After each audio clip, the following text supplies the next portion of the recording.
Hi dear friends, welcome back to this channel. Today in this video I will show you how to turn on autoplay videos on Facebook application. So without wasting time, let's start video. If you find this video is helpful for you, then please give like this video and subscribe our channel. So let's start. Firstly, open the Facebook application. So after this you can see three lines on the top right corner. So just click on it. So after this you can see setting and privacy options. So click on it. So when you will click on setting and privacy, you can see setting options. So click on it. So in setting, you can see media options. So click on media options. So after this, you can see autoplay options.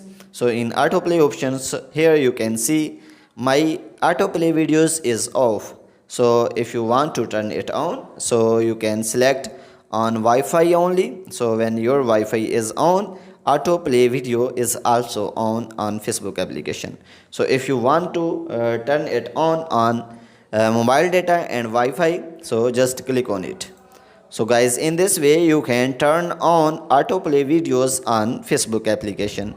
So guys, if this video is helpful for you, then please give like this video and subscribe our channel. Thanks for watching.